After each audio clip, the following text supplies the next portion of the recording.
प्रभु यीशु को महिमा मिले। R727 के ICPMTI बाइबल स्कूल में फिर से आपका स्वागत है। ये जो YouTube के द्वारा आप जो शिक्षा प्राप्त करते हैं, सिर्फ इतना नहीं, इससे भी बहुत सारे मटेरियल्स आपको मिलेगी। आपका पूरा कोर्स, डिप्लोमा कोर्स का सारे मटेरियल्स आपको YouTube में मिलेगी। आपके फ्री टाइम में सारे सब्जेक्ट को आप पढ़िए। राइट, प्रभु आपको आशीषित रखें। ये सब्जेक्ट है मसीही मूल प्रशासन, बेसिक क्रिश्चियन डॉक्ट्रिन, राइट, या बेसिक क्रिश्चियन एडमिनिस्ट्रेशन, जिसमें आज का हमारा ये सब्जेक्ट है मानवाधिकार। मानवाधिकार क्या होता है? राइट, इससे पहले आपने बहुत कुछ सीखा है, लेकिन इस बात को भी आप थोड़ा सा ध्यान से सीख लीजिए। ओके, बाइबल के अंदर आने से पहले सेक्युलर तरीके से मानव अधिकार क्या होता है, इंग्लिश में बोलते हैं ह्यूमन राइट्स। ह्यूमन, एक इंसान होने के नाते उनका क्या क्या अधिकार होना चाहिए, कैसे कैसे उसको मिलना चाहिए। अगर ये अधिकार किसी व्यक्ति से छीना जाता है, और उसका ये मतलब है उस व्यक्ति को आप मनुष्य होने के अधिकार नहीं दे रहे हैं। राइट, हमारे देश में और कई देशों में मानव अधिकार का उल्लंघन किया जाता है। हर क्षेत्र में, हर एक क्षेत्र में होता है। फिर इस बात को आप थोड़ा सा ध्यान में रखिए। इसमें दो चार बात हैं जो आपको बहुत ध्यान में रखने के लिए। यहाँ पे पढ़ करके जीवन, स्वतंत्रता, समानता और व्यक्ति के आदर से संबंधित अधिकारों को मानव अधिकार कहा जाता है। जीवन का अधिकार, स्वतंत्रता का अधिकार, समानता और व्यक्ति के आदर, सेल्फ रेस्पेक्ट जो बोलते हैं, ये सब उसको मिलना चाहिए। जैसा एक व्यक्ति के लिए भोजन का अधिकार है, एजुकेशन या शिक्षा का अधिकार है, एक घर में रहने का अधिकार है, समाज में खड़े होने का अधिकार है, लोगों के सामने अपने विचार व्यक्त करने का अधिकार है। राइट, अभिव्यक्ति का जो अधिकार, ये सारे कई सारे चीजें जो होती है, लेकिन कई तरीके से सरकार के कुछ चीजों के खिलाफ रहते हैं, या फिर कुछ संगठना के लोग उसके खिलाफ रहते हैं। वो समझते हैं वो है सबसे बड़ा और सब कुछ उनके अंदर होना चाहिए।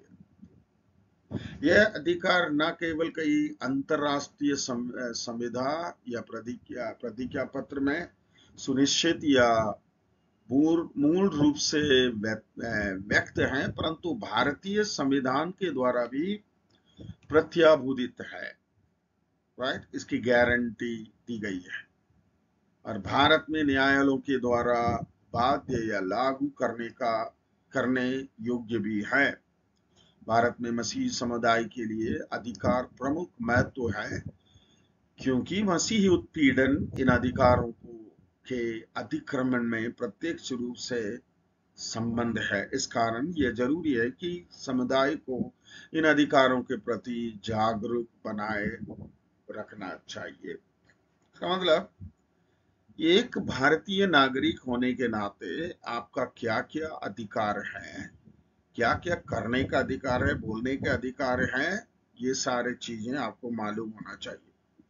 ऑफ कोर्स, कई बार आपका अधिकार मालूम होने पर भी, मान के चलिए आप अकेले हैं, आपके खिलाफ 200 लोग हैं, उनके सामने अपने अधिकार को तो नहीं रख सकते। वो आपके ऊपर अत्याचार करेंगे, अराजकता करेंगे। लेकिन अगर आपको कोर्ट जाने का ऐसी स्थिति में मौका है, तो वहीं पे तो आप प्रेजेंट कर सकते हैं। ओके, 1993 में मानव अधिकारों के संरक्षण का नियम लागू किया गया। 1993 धारा 1A में प्रदत्त है कि मानव अधिकार के संरक्षण का अधिनियम मानव अधिकार शब्दावली को संविधान द्वारा प्रत्याभूतित या अंतरराष्ट्रीय प्रतिज्ञा पत्र में सुनिश्चित रूप से, और ये व्यक्त था, भारत के न्यायालयों द्वारा लागू करने के योग्य है। जीवन से संबंध अधिकारों, स्वतंत्रता, समानता, व्यक्तित्व का सम्मान के अर्थ में परिमाणित करता है। राइट, सो सिंपल तरीके से ये समझ लो 1993 में आपको अधिकार मिला है आप आपके रूप में इस धरती पे जीने के लिए, अपना विचार व्यक्त करने के लिए। इस परिणाम से प्रकाश में अधिनियम के तहत सत्याभूतित हमारे मानव अधिकार निम्नलिखित है। कौन सा है? नंबर 1, संविधान द्वारा प्रत्याभूत किए गए अधिकार, यानी कि भारतीय संविधान में हमारे लिए दिए हुए अधिकार कोई नहीं छीन सकता है। अगर कोई करते हैं तो जबरदस्ती से, या फिर क्या बोलना चाहिए, आपके अधिकार का उल्लंघन करते हुए आपके ऊपर जो होता है उसको अत्याचार कहते हैं। ओके, अत्याचार कहते हैं। इसलिए अत्याचार का खिलाफ करना है। कभी कभी मैं आपको ये बताना चाहूंगा, अकेला अलग थलग पढ़ना नहीं चाहिए। आपके साथ जो आपके विचार पर जो विचार रखता है, ऐसे व्यक्ति को अपने साथ रखना भी जरूरी होता है। देखिए, मौलिक अधिकार निम्नलिखित। नंबर 1, समानता का अधिकार। क्रमानुसार धारा 14 और 18, आर्टिकल 14 एंड 18 क्या लिखा है? न्याय के समक्ष समानता, रोजगार के मामले में अवसर ही समानता, आवश्यकता का उन्मूलन, अस्पष्टता का उन्मूलन और उपाधि उन्मूलन की प्रत्याभूति या गारंटी देती है। नंबर 2, स्वतंत्रता का अधिकार। धारा 19 में अभिव्यक्ति की स्वतंत्रता, शांतिपूर्वक और निशास्त्र परस्पर सम्मिलित होने के संघ या संगठन बनाने की, भारत की सीमा के आर पार स्वतंत्रता पूर्वक गतिमान होने की अधिकार हमें दी गई है। उसमें क्या है? देखिए, भारत की सीमा के भीतर किसी भी भाग में रहने, बसने, कोई पेशा करने की नहीं, कि कोई नौकरी करने की, कोई आजीविका यानी कि जीने का तरीके के अनुसार धंधा या व्यवसाय जारी रखने की स्वतंत्रता का वचन देता है हमारा कानून। धारा 20 उस कार्य को करने के समय लागू किए गए कानून के अतिक्रमण करने के अतिरिक्त अन्य किसी अपराध के लिए दोषित या जुर्माने की विरोध करती है। धारा 21 जीवन रक्षण और व्यक्तिगत स्वतंत्रता प्रदान करती है। कोई भी व्यक्ति उसके अपने जीवन या व्यक्तिगत स्वतंत्रता से वंचित नहीं होगा, सिवाय इसके कि वह कानून के द्वारा स्थापित कार्य प्रणाली के अनुसार हो। और धारा 22 अवैध गिरफ्तारी और नजरबंदी के विरोध में बचाव करती है। कोई भी व्यक्ति जिसे गिरफ्तार किया गया है, थोड़ी देर के लिए ही क्यों ना हो, इस गिरफ्तारी की पृष्ठभूमि की सूचना दिए बगैर ना तो हवालात में नजरबंद किया जा सकता है और ना ही उसे परामर्श लेने और अपनी पसंद के वकील द्वारा बचाव किए जाने के अधिकार से रोका जा सकता है। मान के चलिए आपको किसी ने अरेस्ट किया है बिना कारण के, आपको पता नहीं चल रहा है, आपको पास अधिकार है कौन सा कानून के तहत कौन से अपराध के लिए मुझे अरेस्ट किया गया है, ये आप पूछ सकते हैं। उसके साथ साथ आपके पसंद के वकील से बात करने के लिए आपका अधिकार है, और आपका केस लड़ने के लिए आपके वकील को आप अपॉइंट कर सकते हैं। उससे कोई भी पुलिस वाला, कोई भी अधिकारी आपसे मना नहीं कर सकता है। दूसरी पॉइंट, शोषण के विरोध अधिकार। धारा 23 और 24, शोषण मतलब इंग्लिश में बोलते हैं एक्सप्लॉइटेशन। आप पढ़ाई कम है इसलिए आपसे अंगूठा ले लेकर के आपके चेक में, नहीं तो आपके पैसा ऐंठने की बात होती है, या फिर आपके सामने जानकारी को छुपा करके आपके नाम से और आपके फैमिली से, क्या बोलना चाहिए, गलत तरीके से कुछ चीजों को हड़पने का, राइट, यहीं पे मजदूरी कराने के बाद आपको वेतन ना करने का, ऐसे कई सारे जो चीजें हैं जो है क्या बोलते हैं शोषण के अंदर आता है, उसके ऊपर आपका अधिकार है। और धर्म की स्वतंत्रता का अधिकार धारा 25, धारा 26, धारा 27, धारा 28। 25 में क्या लिखा है? विवेक की स्वतंत्रता, स्वतंत्र पेशा, धर्म का व्यवहार। देखिए भारत देश में इतना सारा क्या बोलना है धर्मांतरण विरोधी विधेयक बनता है, वो सब बनने दो, लेकिन सरकार के सामने या कोर्ट के सामने आप बोल सकते हैं देखिए मेरे सोच की स्वतंत्रता, मेरे विवेक की स्वतंत्रता। मेरे विवेक कहता है मैं जो ये मसीह धर्म को ग्रहण किया है ये मेरे विवेक के अनुसार, किसी ने मेरे ऊपर दबाव नहीं डाला, किसी ने मुझे लालच नहीं दिया, किसी ने मुझे पहला फुसला करके ये मिल जाएगा वो मिल जाएगा करके नहीं बोला। मैं अपनी ओर से परमेश्वर के वचन को पढ़ा, बाइबल को पढ़ा, मैंने अपनी इच्छा से मसीह को अपना जीवन का उद्धार करता ग्रहण किया है, इसलिए कोई कोर्ट मुझे इसके लिए गलत नहीं ठहरा सकता है। किसी भी जज के सामने आप बोल सकते हैं, राइट? बस आप क्या बोल डगमगाएंगे तभी आपके ऊपर प्रहार करेंगे, राइट? 26 क्या कहता है? प्रत्येक धार्मिक संप्रदाय या उसके किसी खंड को धार्मिक और धर्मार्थ प्रयोजन के लिए संस्थाओं के स्थापित और कायम रखने के धर्म के मसले में उसके अपने मामलों में प्रबंध का चल और अचल संपत्ति के स्वामित्व और अर्जन का तथा कानून की अनुरूपता में ऐसी संपत्ति के प्रशासन के अधिकार की व्यवस्था करती है। समझ में आ रहा है? समझ रहे हैं कि आप मसीही होकर एक संस्था स्थापित करने के लिए, उसे रजिस्टर करने के लिए, उसके नाम से प्रोग्राम सेट करने के लिए, जमीन खरीदने के लिए, बिल्डिंग खरीदने के लिए आपको पूरा पूरा परमिशन है। बस इतना है। अब क्या कर रहे हैं? रजिस्ट्रेशन पेपर में आपको प्रकट करना होगा, कोई आपको मना नहीं कर सकता है, राइट? 27 में क्या लिखे? किसी ने कर अदायगी की छूट देती है जिसके आय विशेष तौर पर किसी धर्म विशेष या धार्मिक संप्रदाय की तरक्की और रख रखाव खर्चे का भुगतान करने के लिए योजित होती है। इसका मतलब अगर आप मसीही समुदाय में रहते हुए किसी चैरिटी वर्क है ना कि लोगों को फायदा देने के, लोगों को मदद करने के लिए कोई ऑर्गेनाइजेशन रजिस्टर करते हैं, उसके बाद रजिस्टर होने के बाद आप 80G बोलते हैं, उसके लिए अप्लाई कर सकते हैं। उसमें दो चीजें हैं, 12A और 80G। 12A का मतलब है आपके संस्था के अकाउंट में लोकल से जितने भी फंड आ जाएं, अगर आपने 12A प्राप्त किया है सरकार यानी कि इनकम टैक्स डिपार्टमेंट से, आपको उसमें टैक्स देने की जरूरत नहीं। 2 करोड़ भी आ जाए, 10 करोड़ भी क्यों ना आ जाए, उसमें आपको टैक्स देने का जरूरत नहीं। अगर 80G नहीं है टैक्स देना पड़ेगा।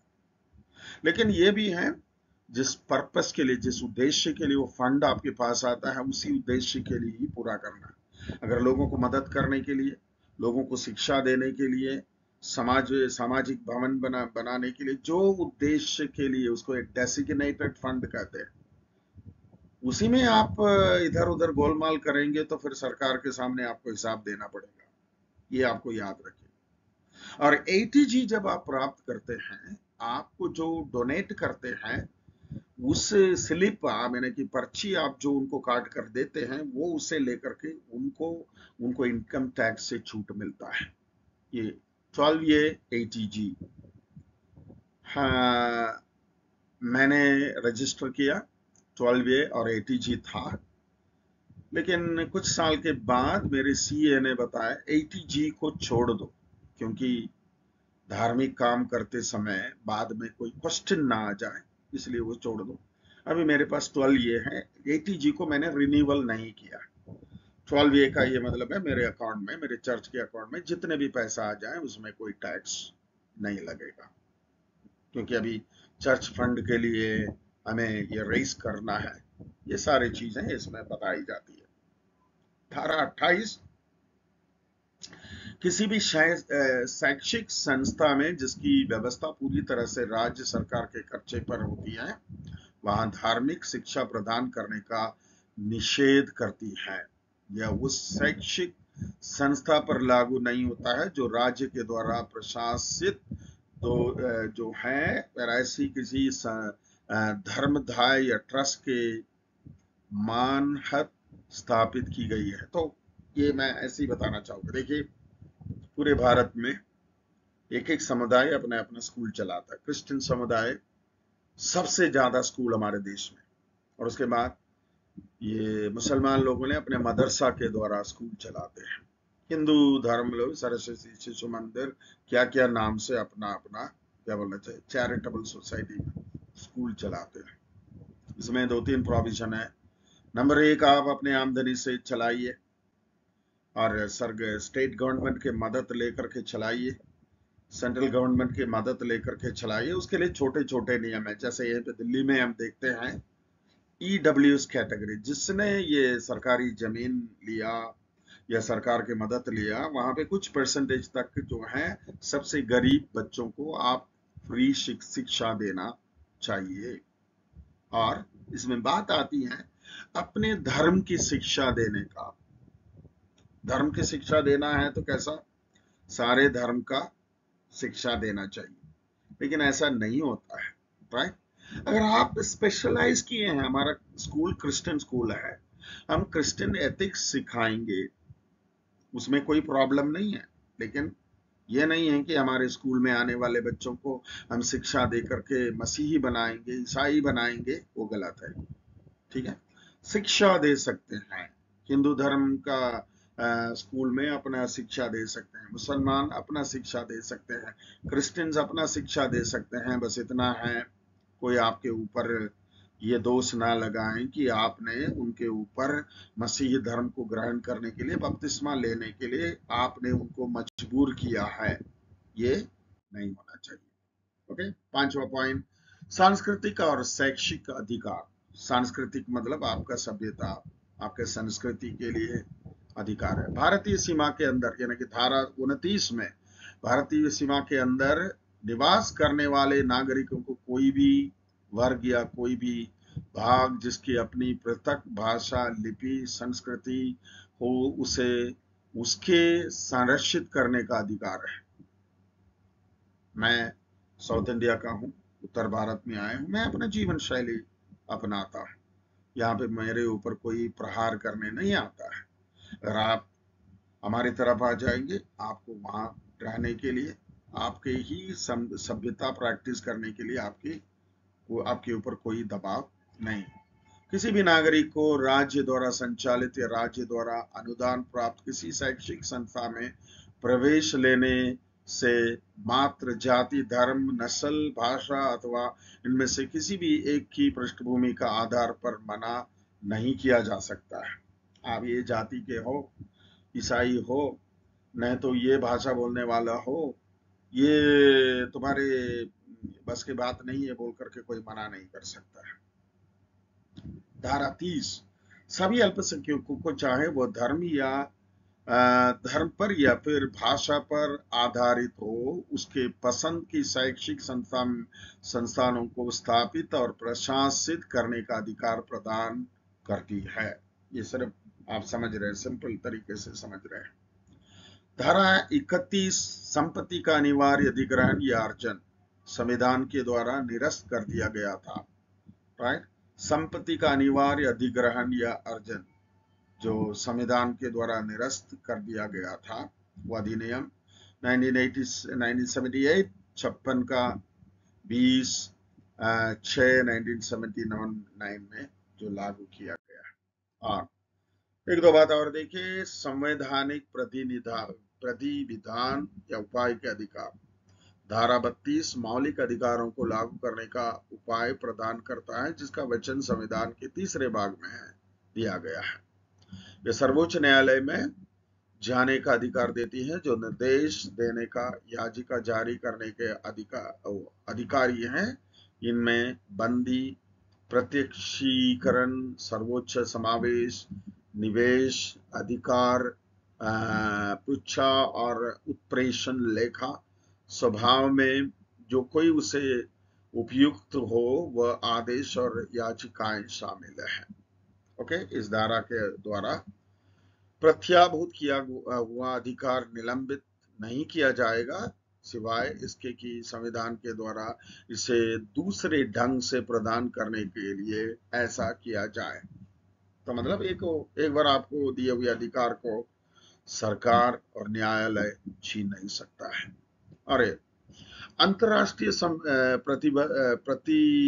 प्रसंविधा और अधिकारों को सुनिश्चित रूप से व्यक्त करना 1948 में राष्ट्र संघ की शाखाओं के द्वारा ग्रहण किए हैं। तकरीबन सभी अंतर्राष्ट्रीय मानवाधिकार औपचारिक अभिलेख मानवाधिकार व सार्वभौमिक घोषणा पत्र में घोषित सिद्धांतों को विस्तार देते रहे हैं। मतलब संस्थाएं, खासतौर आरएसएस लोगों ने अपने तरीके से बाकी लोगों को दबाने के लिए अपना अपना नियम व्यवस्था कानून बना करके वो लोगों ने रजिस्टर किया है।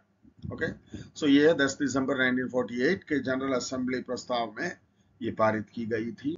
और उसके बाद नागरिक और राजनीतिक अधिकारों पर अंतरराष्ट्रीय संविधा या आज्ञा पत्र, राइट, ये जो है धारा 295, 295A, 297, 298, धारा 153 यानी कि 153A में आप देख सकते हैं। 95 में आराधना स्थल को नष्ट करना, नुकसान पहुंचाना, अपवित्र करना या धर्म का व्यक्ति का अपमान करना जुर्माना व 2 वर्ष की सजा का प्रावधान। आज ये बड़े पैमाने में हो रही है, लेकिन हमारे लिए न्याय नहीं मिल रहा है। धारा 295A के अनुसार विधिवत कानूनन संचालित किसी भी धार्मिक आराधना या विधि में बाधा पहुंचाना जुर्माना व 1 वर्ष की सजा या दोनों, ये भी उल्लंघन किया जा रहा है, लेकिन कोई न्याय नहीं मिल रहा है। धारा 297 धार्मिक यानी कि आराधना स्थल, कब्रिस्तान पर विधि को पूरा करने वाले व्यक्ति के साथ अभद्रता, रुकावट, बाधा पहुंचाना, धार्मिक भावना की ठेस पहुंचाना सजा के योग्य गलती है या सजा के योग्य गुनाह है। धारा 298 किसी भी व्यक्ति की धार्मिक भावना को ठेस पहुंचाना, चाहे शब्द से या चिन्ह से, सजा योग्य गुनाह है। धारा 153 ये विभिन्न वर्गों, जातियों और समाजों के मध्य आपसी शांति सौहार्द को अपने शब्दों व चिन्हों द्वारा बिगाड़ना, राइट, शांति का भंग करना, इसका जुर्माना या 3 साल की सजा या 3 साल के सजा व जुर्माना, ये दोनों भी पा सकते हैं।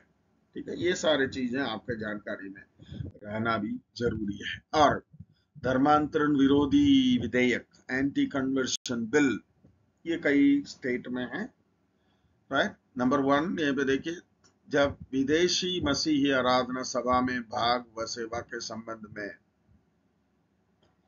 विदेशियों को हमारे चर्च में बुला करके प्रचार नहीं करवा सकते हैं। करते हैं वो अलग बात है, लेकिन वो कानूनन वो गलत है। ठीक है, क्योंकि वो विजिटिंग वीजा में आते हैं या टूरिस्ट वीजा में आते हैं, उनको लेकर के हम प्रचार नहीं कर सकते हैं। खैर, हम करते हैं कहीं ना कहीं, वो अलग बात होती है। और बपतिस्मा अन्य जाति के व्यक्ति को कैसे दें, ये ध्यान देना चाहिए। हम अपनी चर्च में बपतिस्मा उनको देते हैं जो 18 साल से ऊपर है।